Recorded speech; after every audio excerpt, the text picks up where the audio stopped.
Hello, everybody, and welcome to this FIB UK event. The event title is What's Happening 2022.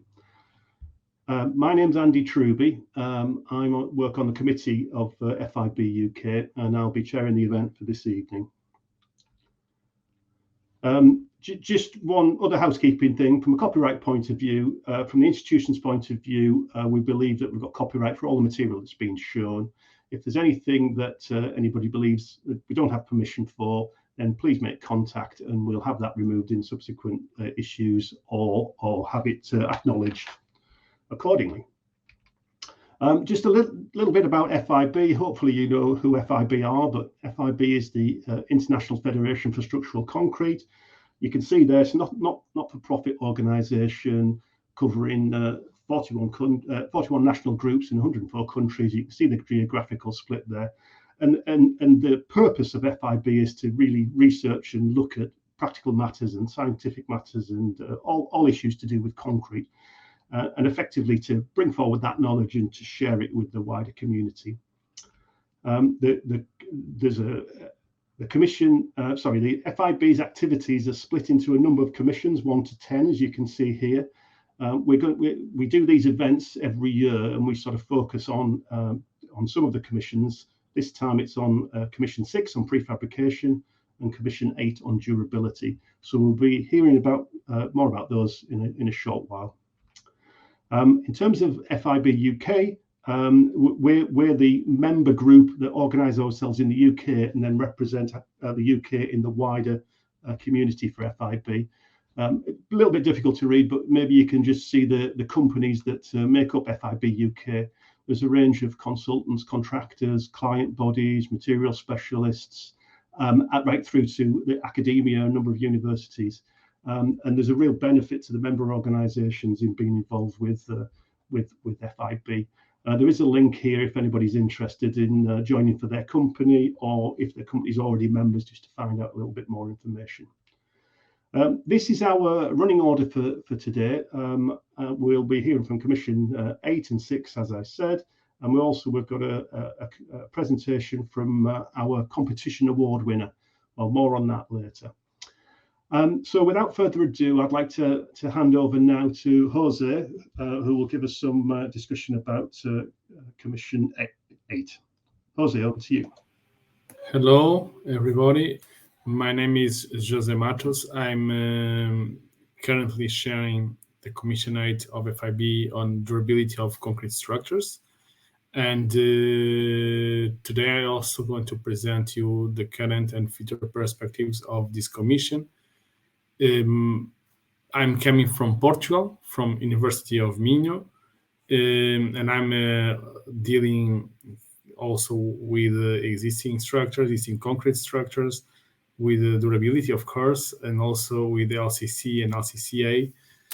And in this commission, we have Elizabeth as technical secretary, and as a deputy chair, we have Carmen Andrade and Manu Santanam. So apart of this, we have also a person who is Mona Bumaza, that is a liaison with the young members group of FIB. And then we identified a person that was a former chair of Commission 8, Lionel Linger, to be the liaison person with the TG 10.1 of FIB, and TG 10.1 is dealing with the Model Code 2020. So what we did was to use all the material that was developed under Commission 8 for the Model Code 2020. And here you can see there was material coming or going to chapter 30.6 on the part of the design process, and other material from chapters 40.7, 14.8 on materials.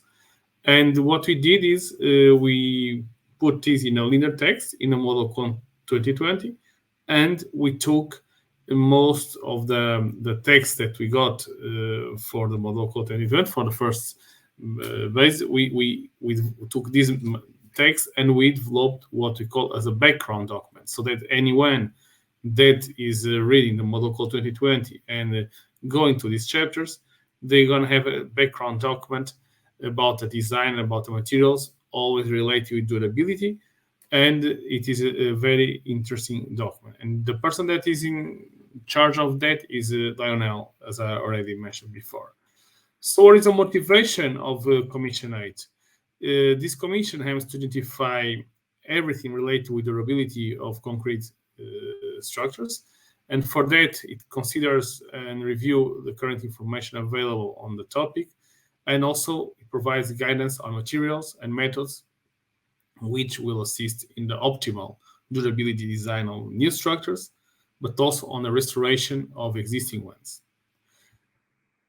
The main scope and objective of this commission is divided in 3 points. First is service life design forms, which is one part of this, and Commission 8 for that hand develops rational procedures for obtaining an optimal technical economic performance of concrete structures. I'm going to tell you that there is a task group dealing with this topic, task group 8.4.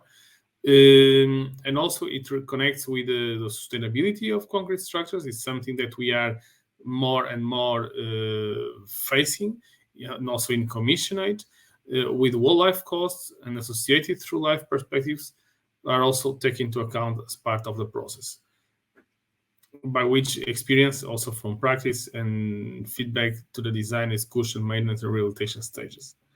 This commission also will address the structural service type aspects of the structures with rational strategies, procedures, and criteria for design, assessment, management, maintenance, and remediation. Everything that deals with the whole life of any concrete structures.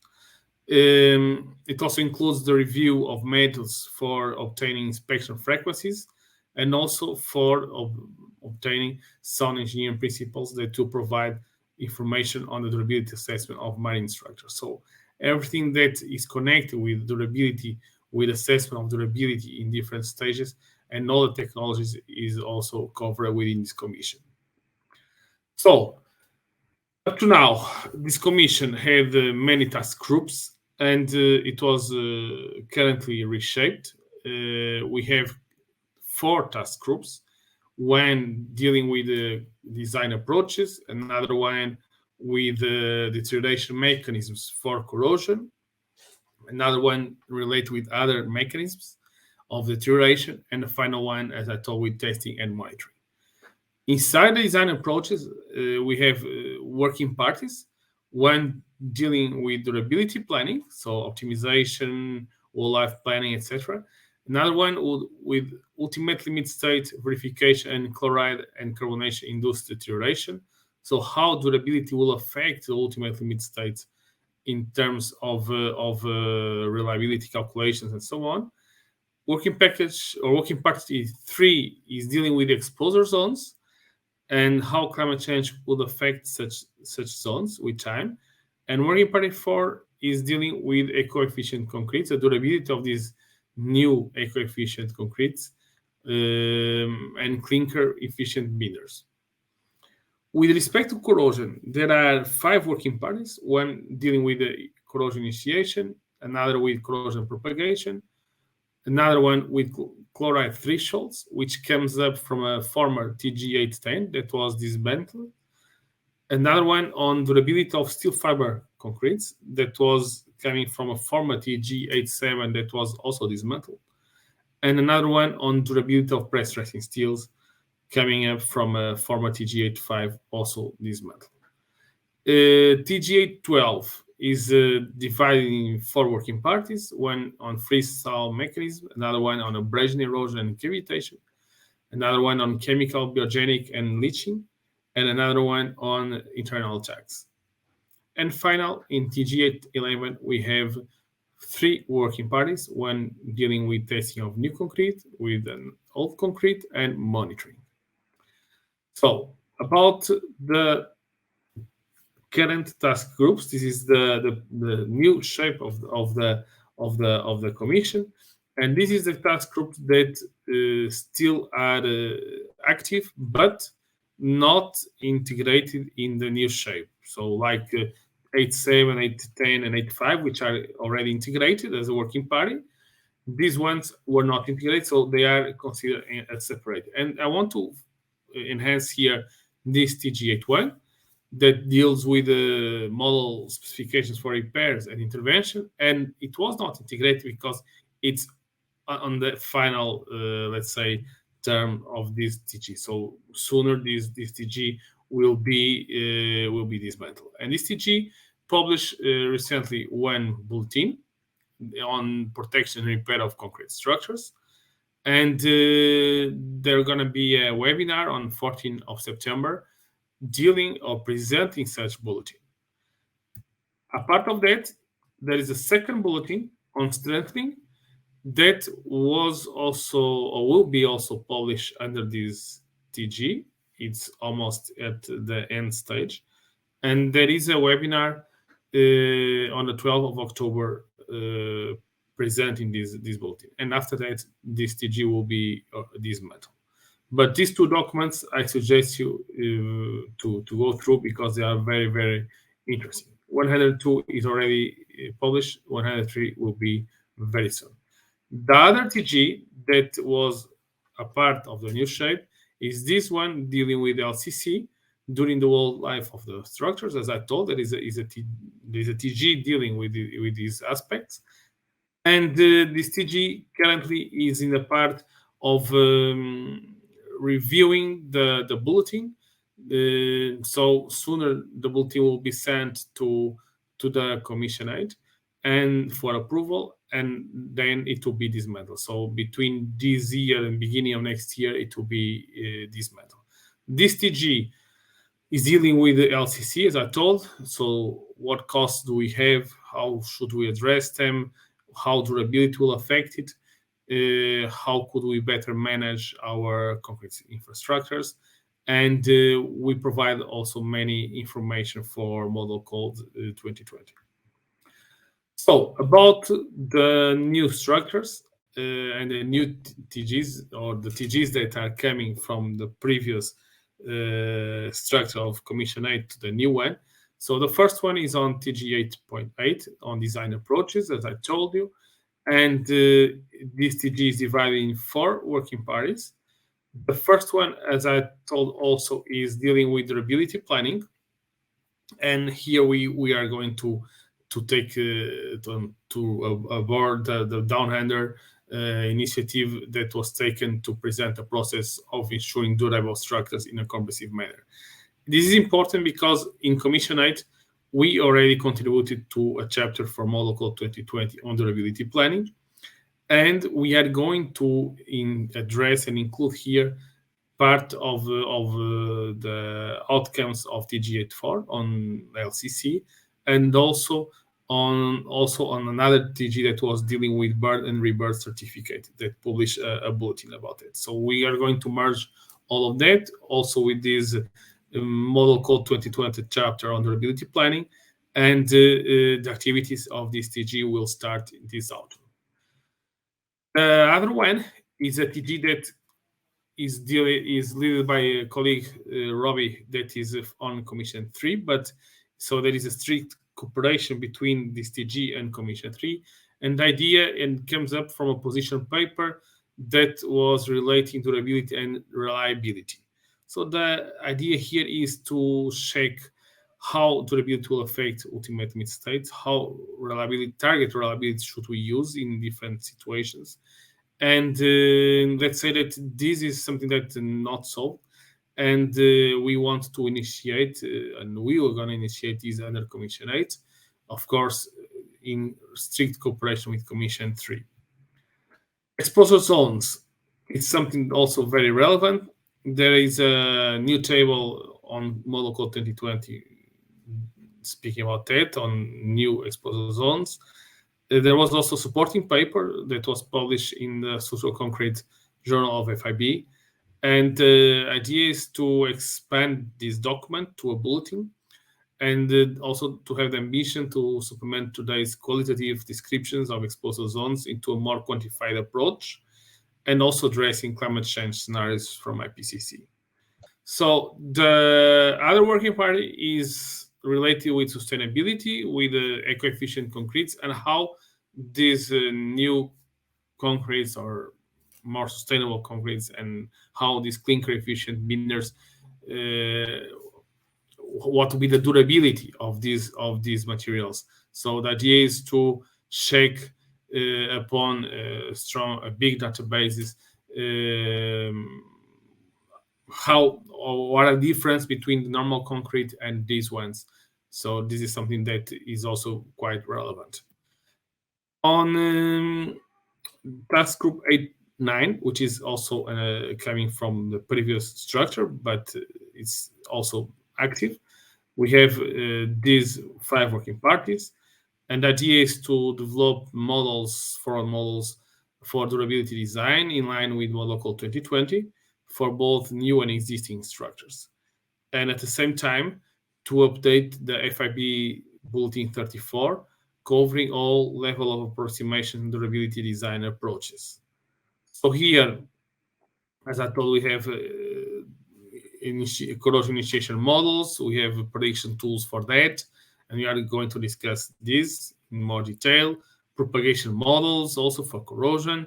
Then we want also to discuss the threshold chlorides that we need to define and fix for different situations. Take into account information from corrosion resistance bars as a means for avoidance of corrosion. We also gonna address the durability of SFRC, so on how to deal with this type of corrosion, this type of fibers, also due to carbonation chlorides. And finally, also in very connection with Commission 5, we are going to deal with the durability of pre-stressing steels. This is something that is under discussion with Commission 5 and with the Federal Highway Administration. And this is the main focus. So check what corrosion mechanisms do we have also for this kind of systems, pre-stressing steels. TG811, testing and monitoring. So this is only an example. We have durability and damage process that are within the whole life or whole time of any concrete structure. And here, for instance, for alkali silica, we can apply different non-destructive or destructive techniques. And the idea in this working party 2 is to for different mechanisms to see what kind of techniques could we apply. For new concrete structures, it will be a bit different story, and for monitoring, because for new concrete structures we are more dealing with the quality control and so on. And for monitoring, the idea is to see what kind of monitoring systems could we implement to evaluate the degradation of concrete structures. So TG812 is related with other phenomena. This was a splitting because we had only one big TG dealing with all the degradation mechanisms. Now we split in corrosion and other phenomena. So we are the same as the one with corrosion, but here we are going to deal with models for new and existing structures, but for other kind of mechanisms. And about next meetings of this commission and workshops and webinars, which is always relevant. So I want to mention here a workshop, very important, where we are going to deal with the definition of durability indicators. And we have already a set of speakers for this workshop. And the workshop will gonna be on 25 of October this year. There will gonna be also a second workshop 1 week before that, dealing with the critical chloride content. So this is very connected with the chloride threshold working party. And this workshop will be held on the 18th of October. In terms of the next meetings, we're going to have TG and working party shares online meeting to see if there is any kind of overlappings and so on, and also with other commissions, with other TGs, also with RILEM and so on. So this is what we are going to do it in the second half of September. And also there's going to be a Commission 8 in-person meeting. We had one in Oslo in June. And the next one will be jointly with the TG811 meeting we still do not have a date, but most probably going to be in early 2023. And finally, we're going to have an in-person meeting on this commission. So for those that are willing to join us, you can do it in next FIB symposium in Istanbul on the 5th of June in afternoon. To finalize, I also want to use this opportunity to invite you for, you all already know that a part of the Model Code 2020, FIB is now pushing a lot for the topic of sustainability. In Commission 8, we are going to address that in this task group on low carbon concrete. Also, we are going to address it also on exposure zones, and we are going to see about the possibility of opening more working parties related with concrete sustainability. And I don't know if you are aware or not, but there is an international conference on concrete sustainability that is being organized. It's from FIB, but it's being organized from 4 years. And into 2024, this conference will be on 11th to 13th of September. It will be in Portugal, and it will be organized by University of Minho. So I want to use this opportunity also to invite you all to submit an abstract and attend this relevant conference on concrete sustainability. So thank you very much, and I'm quite happy for your questions that you might have. Thank you.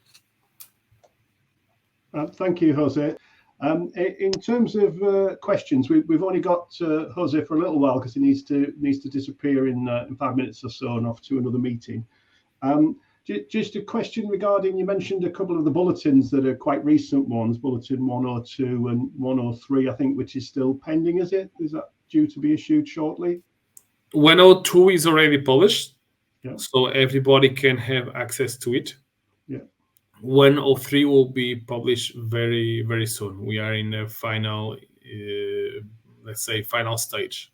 Okay, so just in terms of access, just to explain to our audience, not all of our audience will be FIB members, and perhaps a lot won't be. So FIB documents are free to members of FIB or to affiliated members like FIB UK. So if your company is a member of FIB UK or the similar organisations in other countries, then bulletins are accessible.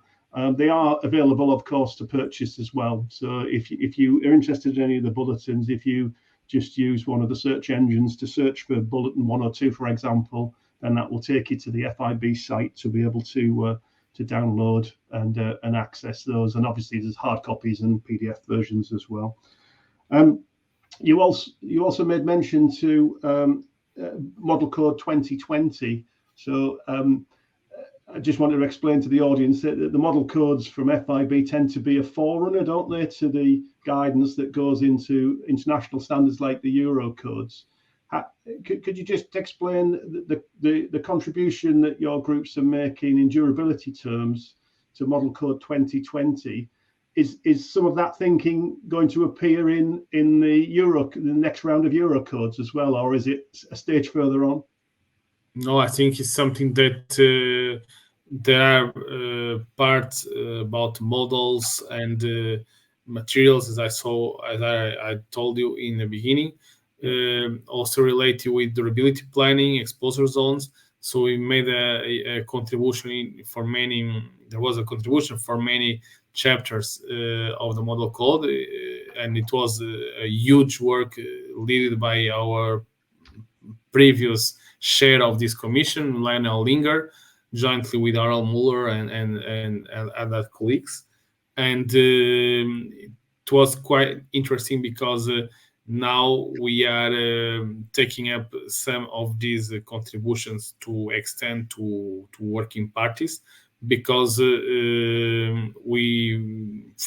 course, all the inputs that are there are more than validated, but we realize that new lines should be discussed also for the future. So this is something that on this process of building up the model code, we start to see that, and I give you the example of exposure zones, where we start to see that we need to have a more quantified approach for that, and that also we need to incorporate climate change scenarios also, and how this will impact in the future exposure zones when we design structures for 100 or 120 years.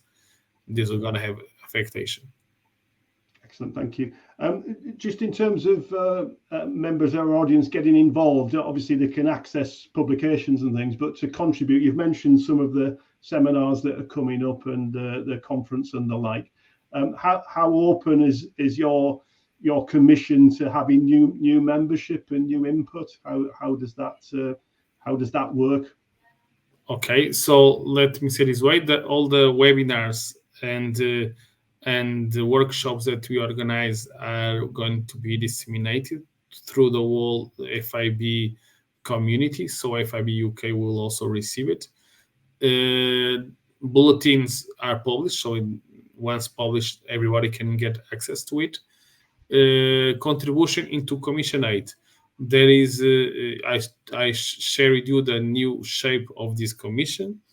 If anyone wants to contribute, should contact me or the technical secretary for that time, and it will be quite easy to integrate.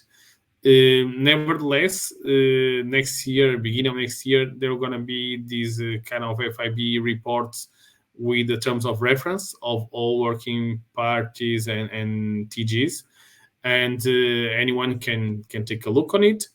And once, okay, I want to contribute here, I want to be more involved, then again, contact me or the technical secretary. The same, if you want, you can take a look also on FIB website. All information is there. It will be updated with the new shape on Commission 8. And for sure, we'll be more than happy to welcome new members. Yeah, there is an application process, isn't it, on the FIB website that sends a notification to the commission chairs. Obviously, I just stress that, you know, to join some of these groups, you do normally need some expertise in the field, and so you can make an active contribution.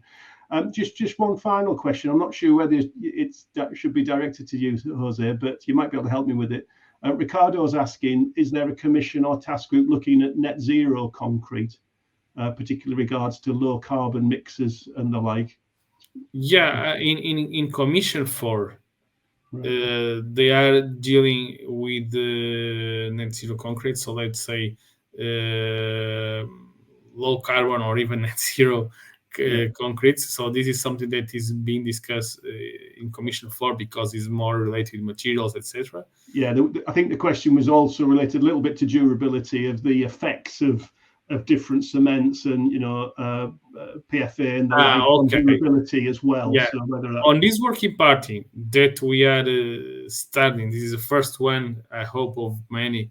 What we are going to check is what to be. We have two things where we are discussing that. First, how gonna be the durability of these materials, and second, in terms of durability planning, if these materials, or if there are materials with a low, when I say low cost, I'm not only speaking about economical costs, because let's say I'm also addressing here environmental impact, etc. So on durability planning, we are going to check for different materials, different concretes, what will be those that do present higher sustainability within a LCCA approach.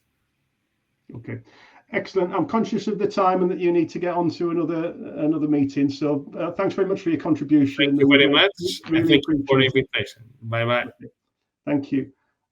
Right, everybody, Jose's going to leave us now. I'm now going to hand over for our next speaker. Robert is going to tell us about the work of Task Group 6. Commission 6, and one of the particular task groups there. So I'll hand over now to Robert. Okay, I'm Rob Wheatley, Technical Director at Atkins, and I have 35 years experience in bridge construction and heavy civils construction. Most of it was in the field of design and build, and the design and build realm. But I also participate in Task Group 6.5, which covers precast bridges, So what I'm going to do, run through a high level of what Commission 6 is up to, and then focus a little bit more in depth on what we're doing in 6.5. Right, so Commission 6 is for prefabrication, and it is to enhance the progress of precast concrete in relation to the state of the art, to promote the understanding of design concepts and technology and the use of precast concrete.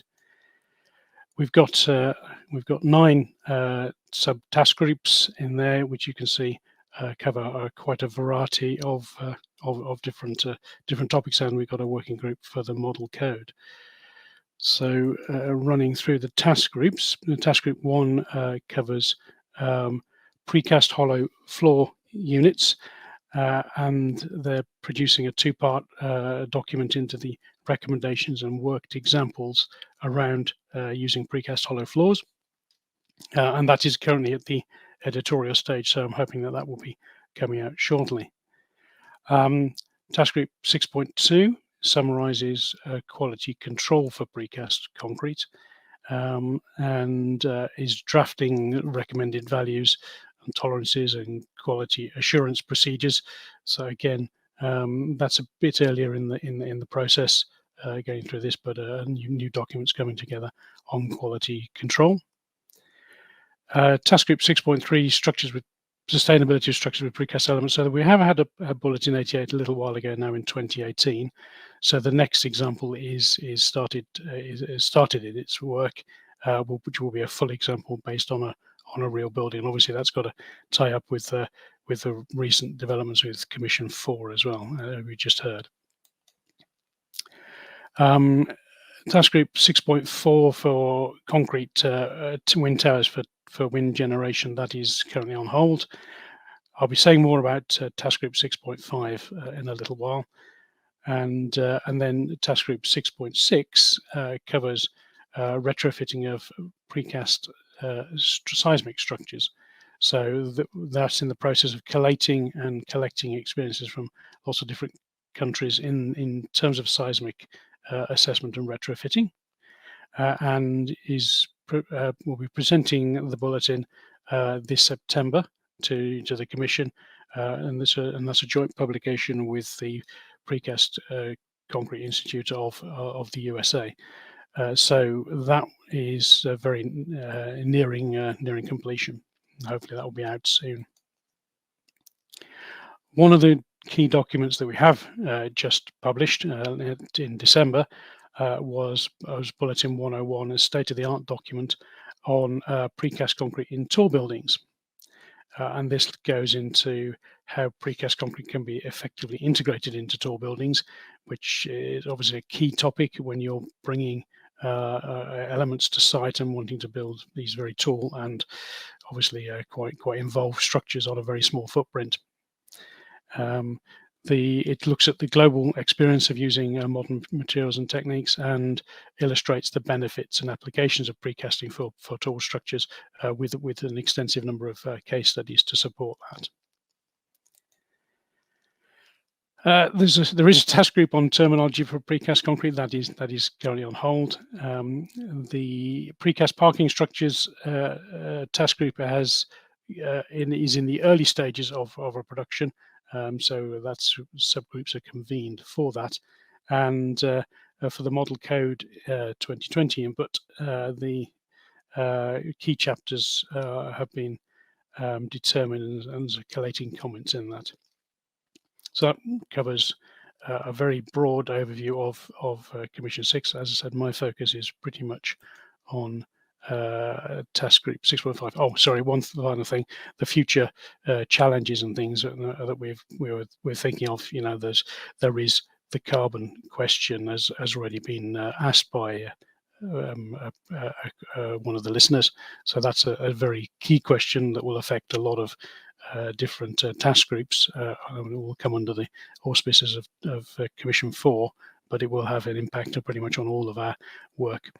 And then there's other issues about design and technology and erection and construction measures, which will all be part of the way we take it forward as Commission 6. So let's have a look at task group 6.5, which is precast bridge structures. So previously we produced, sorry, I've got the wrong way around. So we produced a precast continuity, a precast continuity over piers technical report was produced in July, and a conceptual design of precast concrete bridges was produced in August 21. Those are published, and I'm assuming for the sake of this presentation, you've already had a chance to look at those. What is very nearly ready for production. It's gone through the final editorial stages now and sign off with the PCI team, is a document which I think will be really important on lateral stability of long span beams. We're now seeing precast beams pushing above 60 meters. I think the US is up to 64, 67 meters, about 230 feet. And the Netherlands, I think, have the record at the moment with a 69 meter long beam. So you can see just an example there of how long and substantial these beams. I was when setting up this slide, I was worried I'd actually distorted that, but that is not a distorted picture. It really is that long. Similarly here, you can see the Bow Creek one, which was 64 meters. Apologies, it's not a very sharp picture, but again, just gives you a size of these girders. So as these girders get bigger and longer, then clearly there's a desire to reduce the weight, reduce the size of these things for ease of transportation and erection.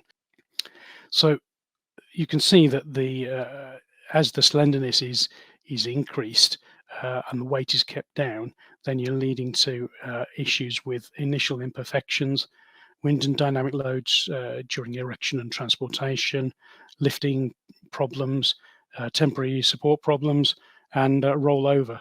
So you can, there's an example here illustrated of a beam that has bent significantly during the erection process and has cracked, has got some unacceptable cracking within it. If you take that a bit further, you can end up with a complete rollover, either during transportation, where the crossfall of the road is and the bend of the road is significant, or where the stability of these girders is not well planned during construction. So the report covers this stability question in quite a lot of depth, going through existing models for and provisions for lateral stability, covering some calculations of girder stability, and in the transportation case, which is illustrated opposite, and then how you can increase and control the stability if you do find that there are issues. And there is actually a spreadsheet that accompanies the document, which I believe can be downloaded to help calculate some of these issues, and then a summary of different practices and tolerances around the world. So I think that's quite an important area where we're looking to push the precast beams into bigger and bigger units, to particularly where we're if concrete turns out to be competitive with steel, or then particularly in the low carbon situations, then we'll see more and more of these long span bridge girders wanting to be used. The second report that is currently underway from the task group is covering a precast ultra high performance concrete bridge superstructures. The headings cover mixed design and material properties, and we're getting examples of that from various places around the world. So USA, Spain, Belgium, and Malaysia. So we've got examples from the USA, from Spain, Belgium, and Malaysia, where these ultra high strength fiber reinforced concrete bridges are already being constructed. It covers some of the precasting challenges, particularly with the mixed design and batching, flexural design issues, shear design, interface shear, and deck design to go with the precast beams. So Chapter 3 is all about mixed design and quality control procedures, covering a lot of the key properties of the structure, how to control creep and shrinkage and admixtures you might want to be using. Chapter 4 looks more at the practicalities of it, particularly how to batcher the concretes using relatively small mixers to create the large beams, and how you can avoid cold joints, and the advantages of post-tensioning or pre-tensioning in various structures. For the design part of things, we have design data and design examples being prepared, which will follow something like, here's a typical moment curvature relationship being used with the various initiation points in that, where crack starting from fiber pull out, and then you have very sort of ultimate failure of the structure. So how we can work and design with that kind of moment curvature calculation. And then, as you can see, there's a typical examples given to help and facilitate design and construction of ultra high strength fiber reinforced structures. So an example here, using Malaysian figures, a simply supported span 70 meters in a precast girder, twin U beams with a conventional cast in situ deck on top, but that could also potentially be a precast deck as well. Here are some of just the figures that go into building up the concrete compression figures. The limitation of the of elasticity in the concrete of 7 MPa, characteristic value of first cracking at 10 MPa. With those are the kind of parameters that make up that moment curvature diagram. And finally, we've just started a new document on precast bridge decks. So this is in the early stages of formulation. We are taking different practices from around the world. We're certainly seeing a lot of interest in precast bridge deck structures in the UK, on a number of different contracts. Just listed a few of them there, and also looking at US practice, where they've been regularly using ultra high strength fiber reinforced concrete for stitching, creating very efficient laps for connecting precast panels together. And also there's a degree of innovation as well, of you may be using the precast UHFRC for the partial lower precast panels because of enhanced durability. This is particularly important in areas like Florida, where the bridge structures over Everglades and over water can often be splashed or salt water sprayed up from the boats that are going underneath. So the deck soffit is where they need more durability than where you might normally expect it on the deck surface. So those examples are being thought about and tested as we speak. So I've got an example there of some Spanish precast deck construction. These are partial thickness with a steel truss to support them.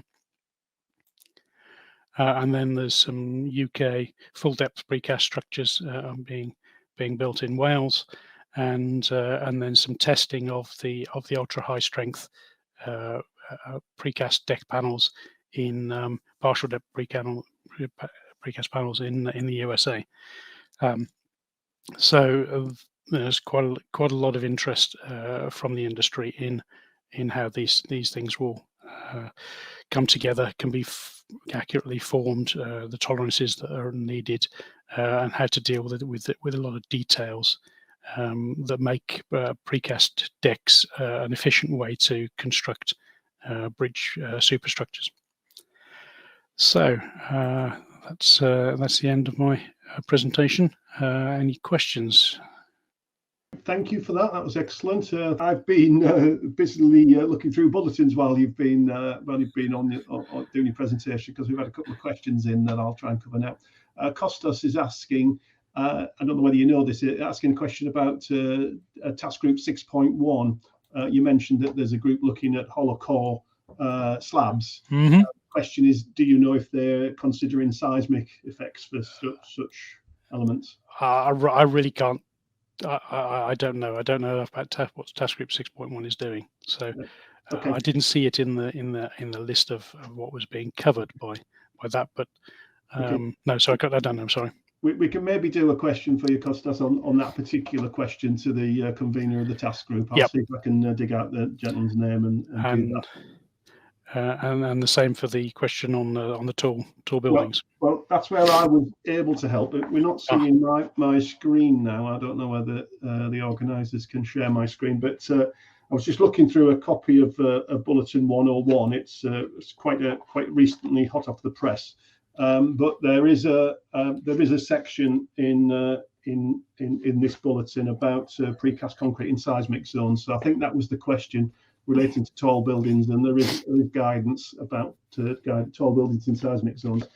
Just to point out on the same thing, I remember seeing there's also Bulletin 78, which relates to precast concrete in seismic areas. So there's guidance there. This task group's been really active, the one on precast buildings. They have also a third bulletin, which is Planning and Design Handbook for Precast Building Structures. So there's a quite prolific in their output. A lot of guidance on the design of precast and progressing right up through tall buildings and yes, covering seismic areas. We also have a question from Andrew asking about precast in tall buildings again, particularly with relating to the use of sandwich panels and their connections. I've literally flicked through the documents while we've been talking. There is guidance on sandwich panels and their connection. I think you're particularly relating your question to non-metallic connections, which I can't find. I'm just trying to reread your question as we're talking.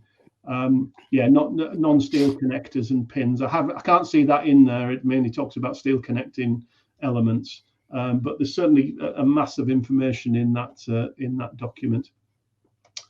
Another question that you might be able to help me with, Robert, is from Ricardo.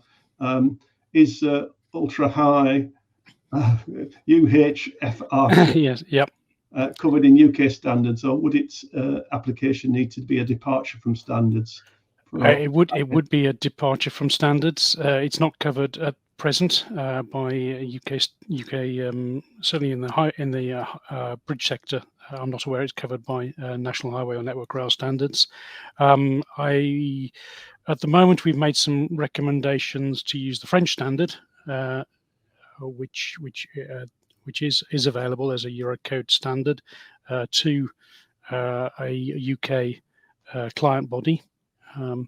That's possibly in place already, but that would be a departure. And I believe the Eurocode standards are there is a Eurocode standard being drafted for the use of ultra high strength fiber reinforced concrete as well. That's probably on a longer timeline, but I believe one is in production at the moment. Yeah, I think that's going to be an annex to the next version of Eurocodes, which is currently going through the system. It'll be a couple of years off yet, but there is guidance coming together on that.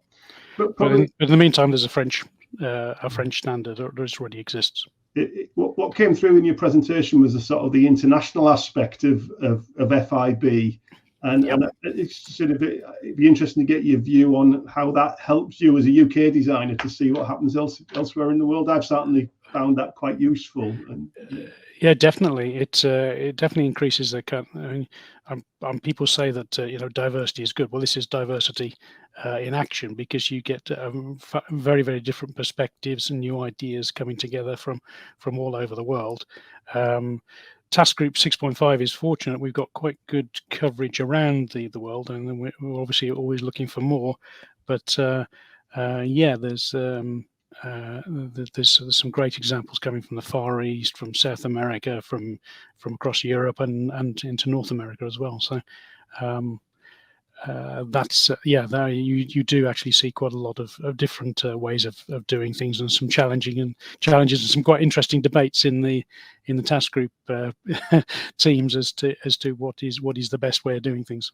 Yes, certainly I've been involved on different commissions where it's easy to have a sort of blinkered perspective if you're not careful about your own national standards. And it's can be very enlightening to see what other countries do. So some great examples there of people pushing the boundaries as well for the length of the beams that you talked about, isn't it? Yeah, I mean, one of the frustrations I find possibly with a developed world is that we are much slower to adopt new technology, whereas other parts of the world are much more keen to make those advances to help build their infrastructure.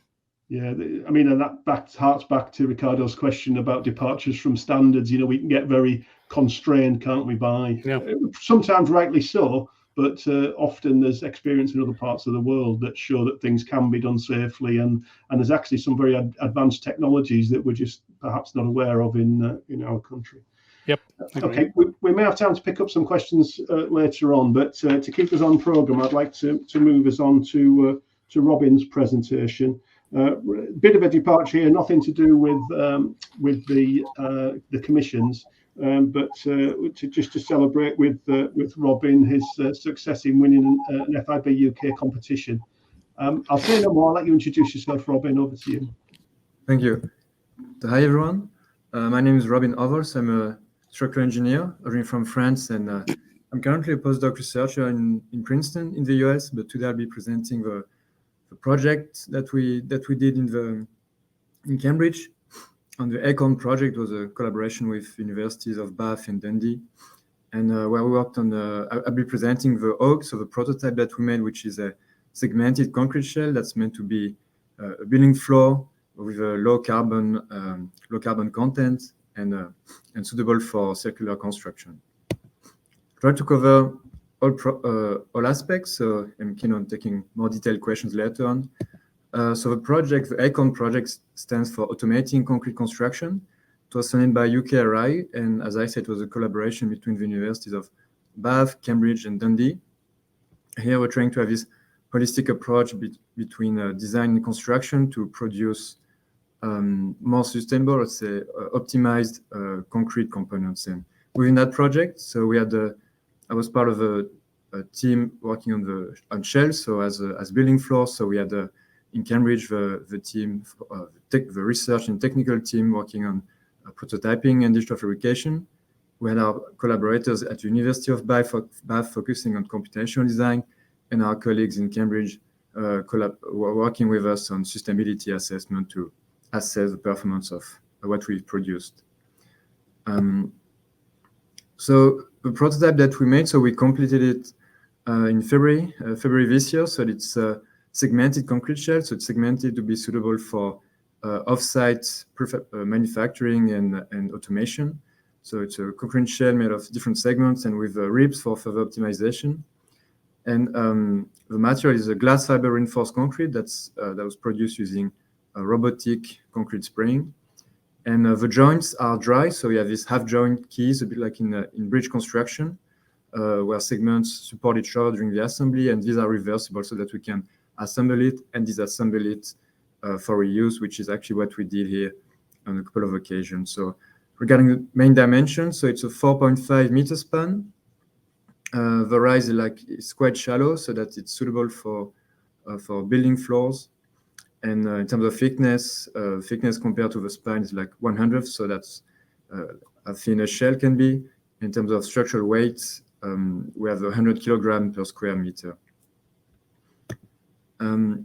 Briefly talk about the conceptual and structural design. So we have this form-found shell. So we designed the shape computationally, such as it behaves in compression, purely in compression under the main load case, and mainly in compression under the various load cases that concrete floor has to experience. And then it's segmented into this part, so that way we can be prefabricated off-site and transported on-site using trucks, lorries. And here, if you zoom in on these connections, as I said, we have these half-joint keys that provide this interlocking in plane and out of plane, and they also guide us in terms of the assembly sequence. So we start with the lower elements and bring the upper elements afterwards. And we have segmentation, which is a key thing because you have constrained by fabrication and engineering requirements. So we analyze the continuous shell here. You can see abstractly from the top, and then we analyze the principal stress directions, from which we heuristically extracted a couple of stress lines that matter. So you can see these arches going along the diagonals and from one support to the other. And that guided us to the alignment of the interfaces, so the compression-only interfaces between the segments, and also for the placement of the ribs. And here the actual size of segments constrained by the size of the reconfigurable mold that we had, that I'm going to present in a second. That's how we managed to get this segmentation. And here then once we add the interlocking key, you can see then you get a more cohesive behavior between the different segments. So focusing on fabrication, so offsite fabrication using automation and robotics. So here's the setup that we had. So we're using a reconfigurable mold that you can see so at the back of this picture here. And here in more detail, you can see what's below the membrane. So you have a set of actuators that can move vertically. We can digitally numerically control them. And they're supporting a flexible formwork made of these carbon strips, and on top of which goes a membrane that is stapled to a timber frame. So everything can be reused. So you can see this timber frame with 3D printing nodes and stiffeners along it. So everything can be reused and was reused when we were producing identical pieces. So we could, once it came to demolding, we could then clean up the pieces and put them back together to cast an identical segment 2 days later. And so when this is set up on the pin bed mold, so pretty much waste-free process, then we were using a robotic arm connected to the spray gun of a spray station to spray glass fiber reinforced concrete. And I can show you this. So we produced the 9 segments in a couple of weeks. We're basically spraying every 2 or 3 days. And we developed this process so that we have a program so that we spray concrete where it should be. So integrating the double curvature of a shell of variable thickness. You can see here that you have this interface where you stop spraying when it gets thinner or thicker. Here we additionally spray where we have the ribs. At no cost, we can just add concrete, and then we have, the same as for bottom, we have a top layer that's sprayed without fibers to have a nice coating and bonding of fibers together. And here it would take, that's the biggest piece that we have, so 1.8 meter by 1.8 meter, 300 kilograms, and the actual spraying process would take 25 minutes. It was a 3-person job so preparation, casting, spraying, cleaning to take us a couple of hours at the end of the process that we've been developing. Here then the point is to then prefabricate these elements and bring them on site, or in that case, in the same lab, so we're just stacking them. So that was all done in the civil engineering department at the University of Cambridge. And here you can see that same 3 people and a crane. So we're able to assemble these elements using classic scaffold or formwork elements. So that way they can be reused. We have these telescopic elements in green. So you can see the sequence would bring like a corner piece that would be supported on the final column and a couple of props. Then put a full arch together, then the outer ring, and then would close it. You can see the images are a bit cluttered maybe because we have a scaffolding for access, and we also have this safety platform below. But in total, so for these 9 segments, we only had 16 temporary props, so standard props, so that the actual assembly or construction of the shell was pretty fast. I mean, pretty fast. Well, we're learning, so it took us a couple of days to get things working, especially the decentering process. You can see here that we're basically playing with the telescopic props to actually lower the shell. The elements were positioned a bit higher than the final one, and then we'd be lowering the elements successively until the gaps would be closed and the props would be loose and the shell then would be standing. So that's what you can see here. Once we've added this classic industrial raised floor or level floor that can also be disassembled and reused. So you can see the different segments and the rib pattern below. So you can see the different spray imprints. Sorry. And as I said, I think the point to have a shell to be segmented is where to leverage disassembly for reuse for circular construction. And so the disassembly process is just reverse of the assembly process. We put back together these telescopic props, push the shell up by 5 centimeters or so, and then remove the elements one by one. That was actually the smoothest part of the entire process. That's actually something we did before, because we actually first assembled the shell at ground level on short supports to make to see how the elements were fitting together. We had to make some corrections. Then we assembled it back on these high columns for showcasing, and then we reassembled it back on short supports for structural tests. So we can see here the main hydraulic jack. So we didn't plan to load it for the actual load case that floor would take, so like a distributed load. We knew that the shell could take it. What we wanted to do is understand how it behaves, because it's segmented concrete shell, and these shells working mainly in compression are very sensitive, will mainly fail because of buckling, and they are very sensitive to imperfections. We come from fabrication process using this flexible formwork on the reconfigurable mold, also from the assembly process, as we have to put the elements together, and there's not a bit of redundancy. It's not exactly the same shape if you reassemble it a couple of times. So we loaded it in the center, and we added a couple of LEDs on the side to capture the displacement, and other elements on the right to do the same. And you can see that. So first, we're loading at the center, and the central segment will start buckling, like following a snap-through mode, until it would actually crack. When it would crack and would create large displacement on the rest of the shell, and then you will see this sine wave for buckling. So the left part going up, the bottom of the right part going down, and then it would fail. And here, showing the load versus displacement curve, from which we are still post-processing the result, but we're happy with the load it could take. And now we're working on how to numerically faithfully predict these things. So regarding the fact that it's a compression-only structure, or we have only compression that goes through the interface, we have this partial interlocking between the segments, and so now we're currently working on modeling it digitally. So how do we judge at the end if shell is stable? How is it really? How about its carbon footprint? So we were driven by this low carbon and goal. So that's why we moved away from plates that work in bending. So we went for this lightweight shell structure. So because of the spray process, here we have the high carbon density of the material. The manufacturing process was done digitally to be able to fabricate these complex structures. And then we managed to do things with very little waste, as it would be classically done for concrete shell. There would be a lot of custom formwork that would be wasted, but not in that case because of reconfigurability of the process. The assembly on site, similar, was extremely lightweight, only using standard elements that could be reused. And then we have potential for disassembly for reuse, as we showed, by assembling it 3 times and disassembling it twice.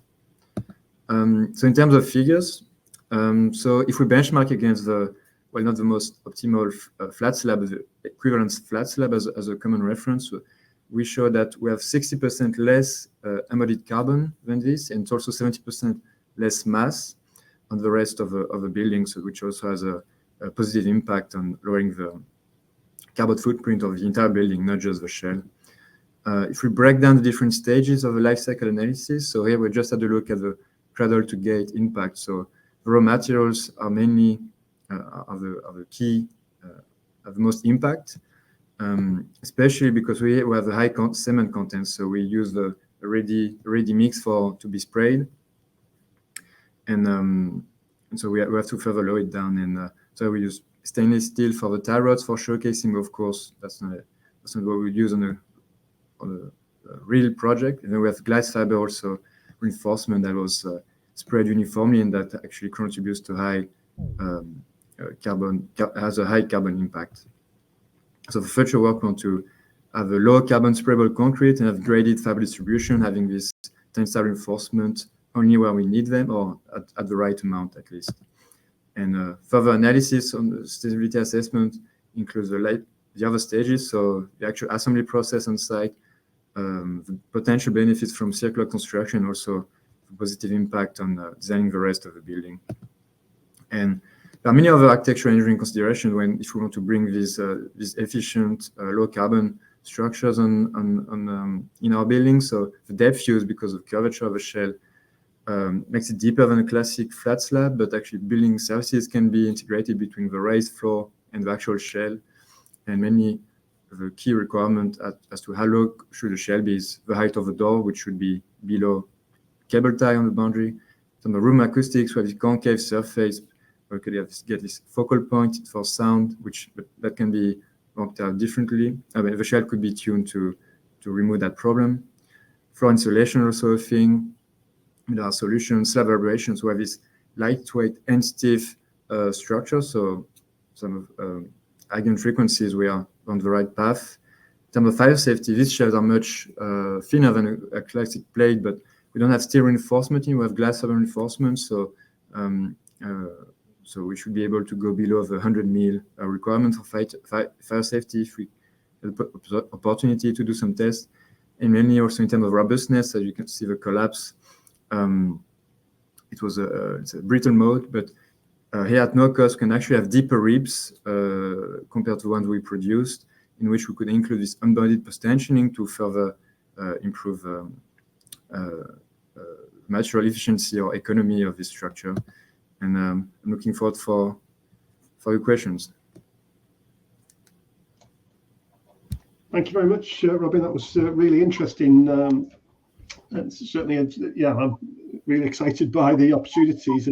It does throw up quite a lot of sort of technical questions, though. That you probably quite a lot to go through, but you showed the test as with a point load to failure. Yeah. In the test, it was the shell was bolted to the floor, wasn't it? So presumably there's no extension of the tie. If it was in a real situation, the ties would get longer. Is it sensitive to an extension of the ties, and do you need to preset the ties? Are they tensioned, or are they, how do they develop load? So on the actual, when it's on the tall columns, we make sure that the ties where this turnbuckle at midspan, so make sure that's the right length so that we have the right shape. Because it is sensitive to displacement of the supports, but the ties are fairly stiff, so it will not move enough too much. But it's true that we actually did a test where it actually failed miserably because the support spread out by 20 mil. So short supports actually moved. But if we had the ties, then the supports would barely move for the actual load cases. The value of loads we would apply to it, so there will not be a problem. Though it is sensitive to if we have such displacement. So if we have, for instance, in terms of robustness, if a tie fails for some reasons, so that's why having these deeper ribs, post-tensioning running through the segments is one option to get this robustness, or maybe further developing the connection so that they are still reversible and dry, but there's more interlocking to let some tension through. Right. I mean, you obviously mentioned the criticality of the ties and the extension of the ties. The performance of the ties under a fire condition, I suppose, would be quite a difficult load case, because if a steel tie won't, you could have a lot of loss of strength and loss of a lot of extension in the tie, I guess. Yeah, exactly. So here we had this, wanted to show the shell integrated into something that looks like a building structure, but indeed in an actual building would have partition walls, or walls would have protection of the ties. We need to integrate this. I mean, the solution that already exists. Here wanted to have a naked structure to be transparent. But then we need to add something to protect the ties.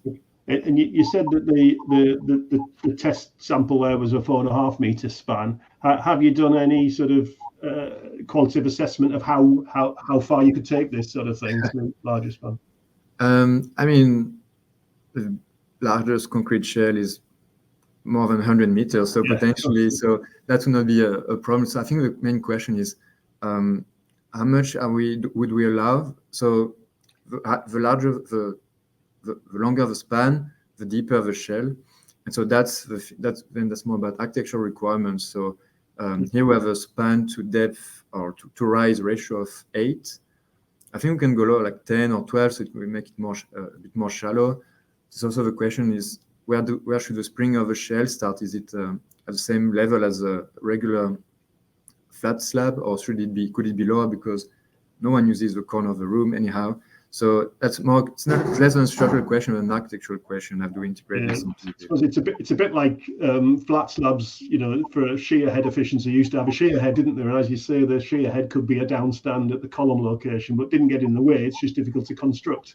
So your shell sort of comes down low. It is one of the questions that Ricardo, one of our contributors, has raised as to what's the overall depth, if you like, from tie to top of surface. So you gave some span to depth there. I think, it is still a shallow shell, I would say, because some shells classically are deeper if you cover large span, but it could be even more shallow. And as I said, it's not just the structural depth; it's also like the floor depth. So if you can include services, conduits, etc. in it, so we can compare it with to be more fair to compare it that way with full slab and not just a structure.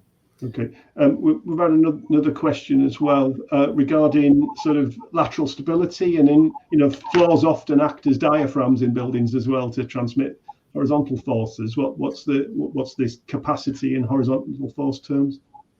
Yeah, that's a good question. So we haven't modeled this, but we have been thinking about it. The question is whether this shell can also act as a, let's say, curved diaphragm, because they have a thrust. They have some thrust laterally. So if on the facade you get this wind load that would push the shell, that's loaded to downward. But so can the shell also act as a diaphragm? Not a direct one, but because that's some thrust. So I think it could, but I don't have results. But yeah, that's something to think about, or maybe to integrate if we have additional components or sub-components to carry these lateral loads to the cores. You also touched on in your presentation a discussion of the joints between the panels, and described them as a halving joint, like we do in bridges. Obviously, in bridges, there's been quite a problem with halving joints of corrosion and those sorts of things, which wouldn't necessarily be a problem here. But a halving joint can be quite vulnerable, can't it? Because presumably the halving joints are quite small by the time you halve your section. So there's all of the shear capacity. There's no additional reinforcement. It's all through the fibers, is it?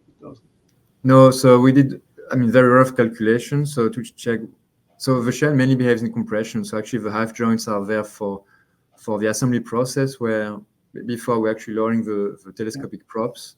We haven't done, let's say, this test on the shell with half joint, but yeah, so it's mainly compression. So that's why if the half joints are too weak, let's say, because we need to transmit some shear at the interface, then maybe it would make more sense. It would make sense. That's actually what we had here. We actually, for additional safety, we made the edge of each segment a bit thicker than, let's say, what was on the side. That would be a way to solve it, and to have more thickness, to have compression forces going through, and less bending, less shear.